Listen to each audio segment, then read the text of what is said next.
Take a top-tier European footballer. For kicking a ball around a pitch for 90 minutes, his weekly salary equals the combined pay of 300 public school teachers.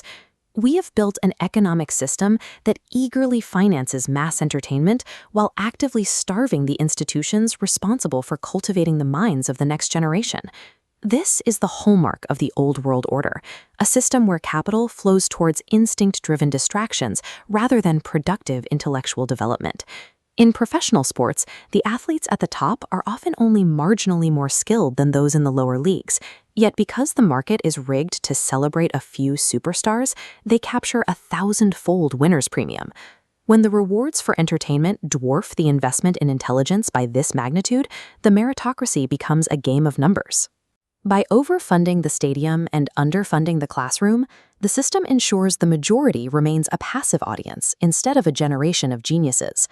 In the UK, just 7% of children attend exclusive private schools. Yet this tiny demographic goes on to capture the vast majority of top judicial, financial, and political roles.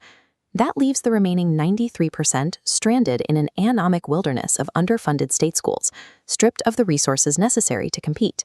Instead of cultivating individual talent, mass education operates like an industrial assembly line, designed to manufacture compliant, uncritical workers for the factory floor or the office cubicle. Meanwhile, inside the private academies, students are groomed for power. They engage in confidence-building rituals and forge exclusive networks that lock out external competition.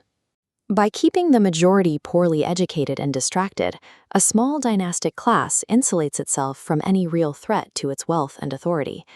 Dismantling this cartel requires reallocating its capital.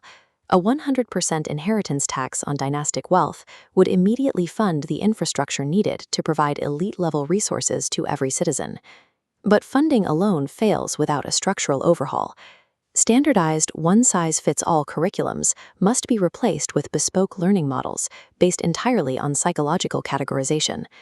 This requires mapping the human mind using the analytical frameworks pioneered by Carl Jung to understand exactly how different individuals are wired. Trying to force an extroverted feeler to learn through the same methods as an introverted thinker guarantees that one of them will fail. Their brains process data along entirely different paths. True equality in education means building customized environments that adapt to how a student actually thinks, allowing every individual to reach their maximum cognitive potential.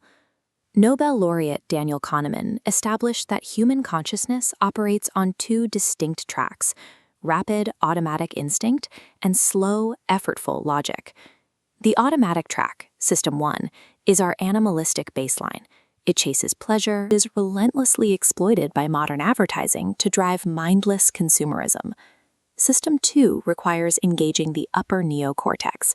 This effortful, rational mode is the only biological pathway to self-transcendence and higher mental evolution. If we move everyone into this high-effort logic, the goal shifts from individual improvement to a collective movement of the entire human bell curve to the right.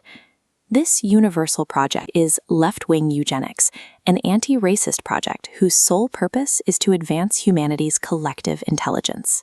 When a state designs its institutions to pull people out of their baseline instincts and into high-effort rationality, the entire civilization levels up. This critical principle of neuro-optimization scales outward from the individual brain to the physical communities we inhabit daily.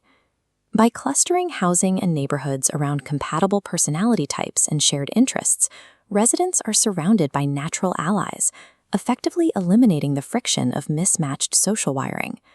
When urban planning stops fighting our natural differences and starts engineering around them, chronic societal stress gives way to deep social cohesion.